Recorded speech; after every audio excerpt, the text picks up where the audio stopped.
Hello all, today we're going to talk about Does Happiness Improve Health? Evidence from a Randomized Controlled Trial by Kushlev et al. It was published in the July 2020 issue of Psychological Science. If you'd like to read the article for yourself, check the description down below for a citation and link. And remember, if you like this kind of content and want to see more of it, like, share, and subscribe. Happiness feels good, but whether it actually impacts physical health is an empirical question, one the authors of this paper sought to answer.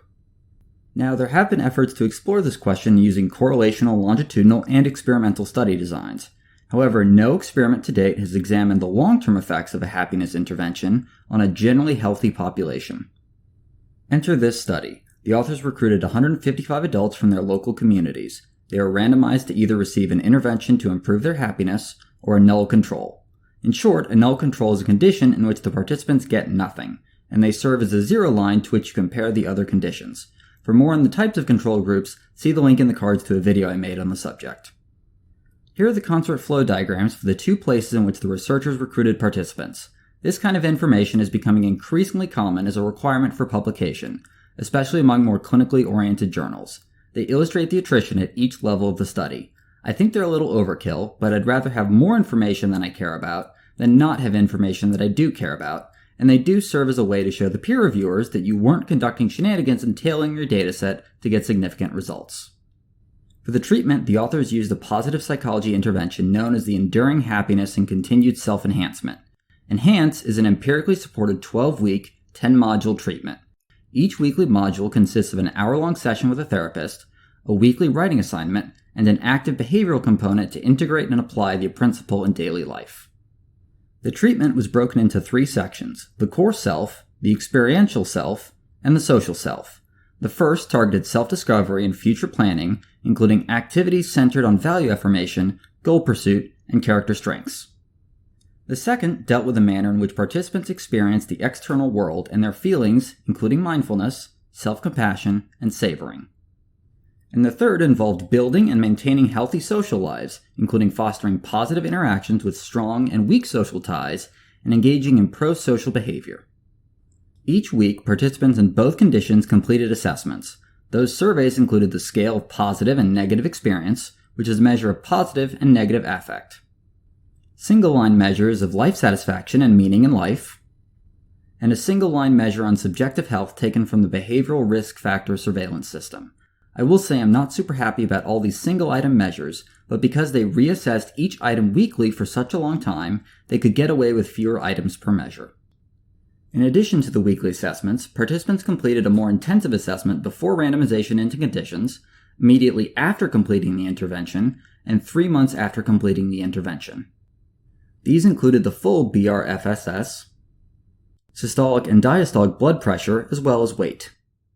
Before we get into the results, I want to talk about some really cool things the authors did regarding their analyses.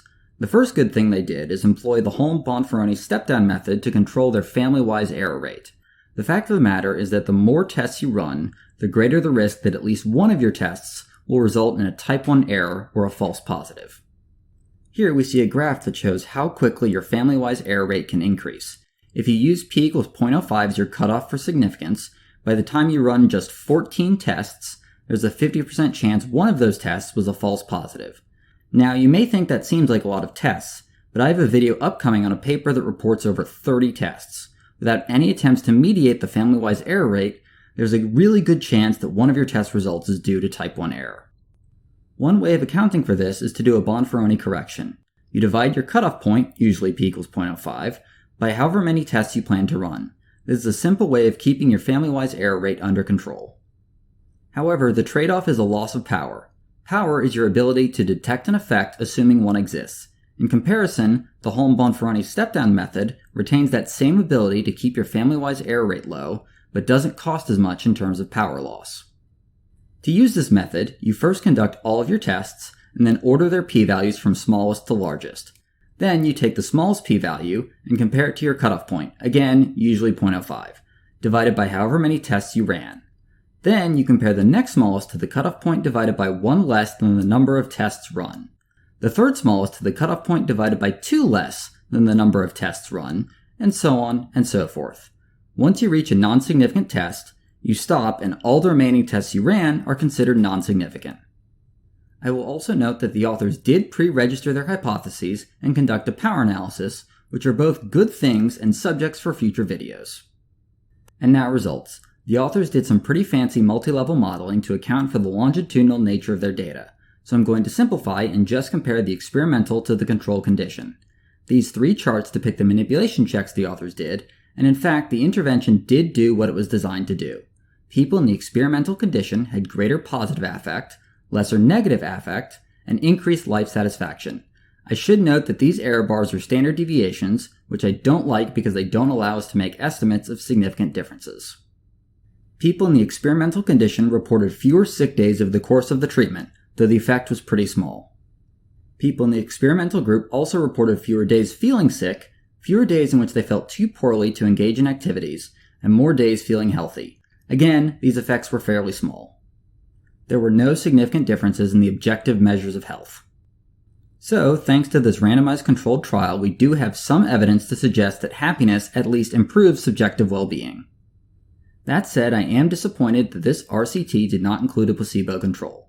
As such, we can't say whether the treatment improved subjective well-being because it actually did stuff, or just because of the warm body effect. In other words, it may be that just having someone around who you know cares about you can do a lot of good. I will also say that the effects were not particularly impressive, especially for such an intensive intervention. In recent years, some researchers have argued that we will never have enough therapists to reach everyone that needs the help, so we need to start thinking of new ways of delivering care beyond the usual therapist-patient model. At the very least, I want to see an attempted replication of this study with the placebo control. Ideally, I want to see some research trialing a cheaper and easier to deliver happiness intervention and how it might improve health. It would also be a good idea to measure more than just the basic objective signifiers of health included in the study, especially since happiness seems to be associated with the immune system.